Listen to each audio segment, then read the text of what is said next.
The IDF has begun to uncover a tunnel network under Rafah that must have cost hundreds of millions of dollars, including smuggling tunnels that run under the border with Egypt. What will it take to cut off the sources of weapons and cash to Hamas? Meanwhile, Hezbollah seems to think it has the upper hand in its war of attrition on Israel's northern border, while Iran's influence can be seen throughout the region. Let's dive into the details. I'm Yair Pinto, and this is your Boots on the Ground report about what is happening in Israel on the 215th day of the war between Hamas, Hezbollah, and Iran. On Monday evening, the IDF launched an operation in Rafah, the southernmost city in the Gaza Strip, and it has already announced that its forces have taken control of Rafah crossing. This crossing is the main above-ground gateway between the Gaza Strip and Egypt, and one of the main reasons for the strategic importance of the region. For Hamas, the Rafah area is an oxygen lifeline, and for the past 20 years, it has been actively running a vast industry based on smuggling weapons, people, cash, and all manner of consumer goods through the tunnels running under the border with Egypt.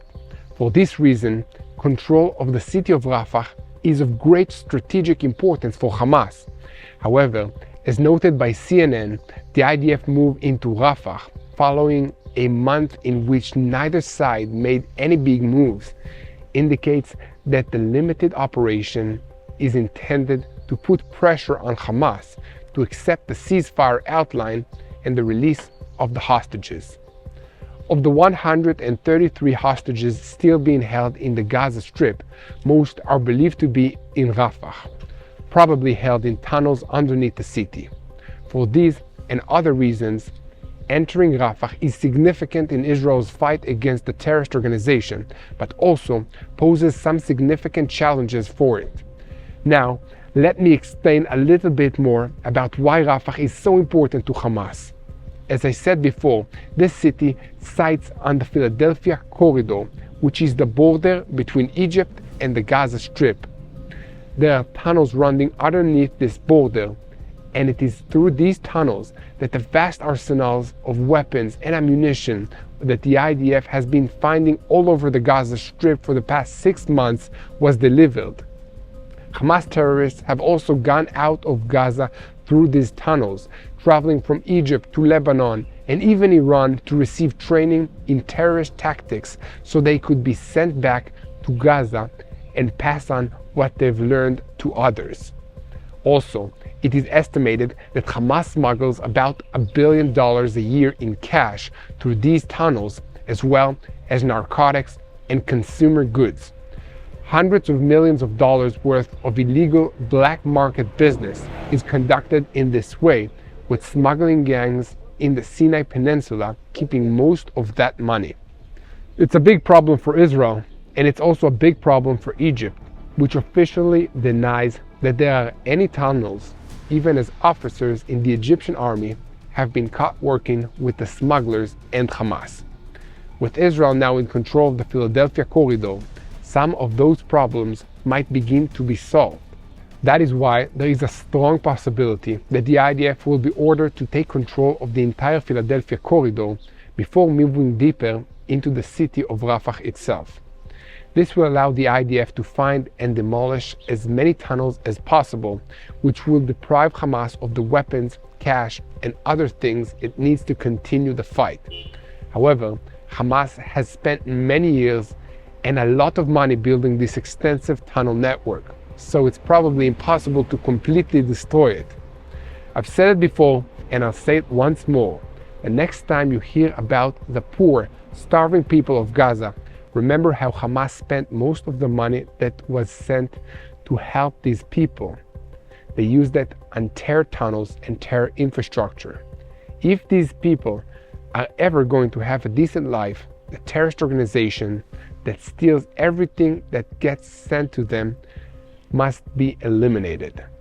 That is what the IDF is trying to do right now, and it began by evacuating the civilian population from the eastern neighborhood of the city. The process began by sending thousands of Arabic language text messages, radio broadcasts, direct phone calls, and by dropping leaflets in order to warn the civilian population to leave the area. There is an estimated population of over 1 million civilians crowded into Rafah right now, and avoiding unnecessary harm to them is difficult but essential, both for humanitarian reasons and also in order to give Israel the international legitimacy to pursue the goals of this war. Of course, one of those goals is rescuing the Israeli hostages who were kidnapped into Gaza on October 7th, and the IDF is aware that this maneuver into Rafah puts them in danger as well. This might be why the operation is so far limited in scope. However, Israeli leaders can't delay making the big decision for very long. The Hamas leadership knows how important Rafah is to their survival and hopes to rebuild their control of the entire Gaza Strip after the war ends, and they're determined to do whatever it takes to keep it. This includes increasing the psychological pressure on Israel to reach a deal under the terms the organization wants even before the operation begins. That is why they announced that they were accepting a ceasefire deal as soon as they realized Israel was determined to move into Rafah. They did this in order to try and trick the world into believing they were being reasonable while Israel was determined to continue the war no matter what. But the deal that they agreed to was not the same deal that Israel proposed. It had conditions that Israel cannot agree to, and Hamas knew that. So did the Egyptian and Qatari mediators, who saw the plan while the Israeli negotiators hadn't seen it yet. But this is the Middle East, where lies and deceit are to be expected. This is another reason why Israel is using military pressure on Hamas in order to reach a prisoner exchange deal under conditions that will guarantee the security interests of the State of Israel. This is also being done in the hopes that by finishing off the military and political capabilities of Hamas, we can avoid more wars in the future. With this in mind, there is also a strategic value in taking physical control of the Philadelphia corridor, as this will put political pressure on Egypt to take a more firm stance against Hamas. Please continue to spread the truth, share our videos on YouTube, and follow us on social media. If you can do more than that, please take a minute and click the follower button and subscribe to this YouTube channel. It really helps us reach more people, and you will stay updated with what is going on in this region and can pray for the facts. Back to the news. In the last 24 hours, a barrage of 12 missiles was launched from the Rafah area towards Israeli community of Re'im. The Israeli air defense units successfully intercepted 5 of the incoming projectiles, while the rest fell in an open area. There were no casualties, and the rocket launchers were quickly identified and destroyed by an Israeli airstrike under the direction of the 215th Fire Brigade. Meanwhile, another 6 rockets were fired from the south of the Gaza Strip into the Kerem Shalom area, causing no casualties. But this is the border crossing with Israel through which humanitarian aid enters, which came under fire earlier this week, killing 4 IDF soldiers and wounding several others. Several governments and NGOs are demanding that Israel reopen this crossing despite the rockets that are being fired at it. Here at TBN Israel, we will keep a close watch on this situation to keep you informed about the latest developments. If I can make a brief comment on all of this, it should be obvious to everyone that Hamas does not care at all about the civilian population of the Gaza Strip. They are merely using these people as human shields and as pawns in the games they are playing with Israel and the international community. They don't care for the civilians in Gaza. They merely use and abuse them. Once again, I will ask you to take an active role in helping us share the truth about all of this by sharing our videos on YouTube and following us on social media.